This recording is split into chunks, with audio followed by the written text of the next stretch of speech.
నమస్కారం న్యూస్ 9 టీవీకి స్వాగతం. బాన్స్వాడ పట్టణ కేంద్రంలో ఈ రోజు ఊహించని పరిణామం చోటు చేసుకుంది.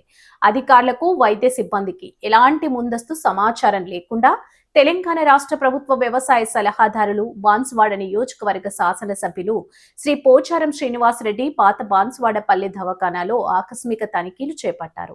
ఒక్కసారిగా ఎమ్మెల్యే ఎంట్రీతో ఆసుపత్రి సిబ్బంది ఉలిక్కిపడ్డారు. దవాఖానాలో అడుగు పెట్టగానే పోచారం నేరుగా వార్డులోకి వెళ్లారు. రోగుల వద్దకు వెళ్లి వారికి అందుతున్న వైద్య సేవలను స్వయంగా అడిగి తెలుసుకున్నారు. ఎక్కడైనా లోపాలున్నాయా, వైద్యులు సమయానికి వస్తున్నారా లేదా అని గ్రౌండ్ లెవెల్లో ఆరా తీశారు. అనంతరం వైద్య సిబ్బందితో ఫేస్ టు ఫేస్ మాట్లాడిన ఎమ్మెల్యే రోగులకు ఇబ్బందులు కలగకుండా మెరుగైన వైద్యం అందించాల్సిందేనని స్ట్రాంగ్ వార్నింగ్ ఇచ్చారు. ఎమ్మెల్యే పోచారం జారీ చేసిన కీలక ఆదేశాలు ఇవే.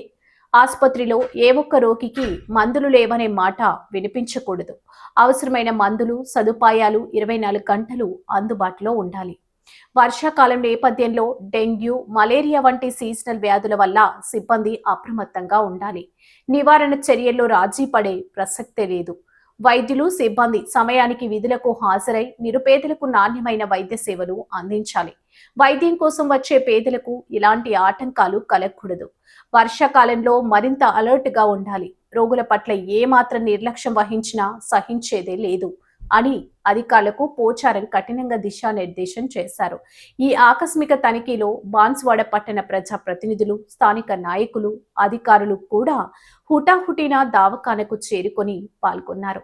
మొత్తానికి పోచారం సడన్ విజిట్ బాన్స్వాడ అధికార, వైద్య వర్గాల్లో తీవ్ర చర్చనీయాంశంగా మారింది. ప్రజల ఆరోగ్యం పట్ల ఎమ్మెల్యేకి ఉన్న శ్రద్ధకు ఈ ఘటనే ప్రత్యక్ష నిదర్శనమని స్థానికులు హర్షం వ్యక్తం చేస్తున్నారు. మరిన్ని తాజా మరియు సంచలన వార్తల కోసం చూస్తూనే ఉండండి న్యూస్ 9 టీవీ.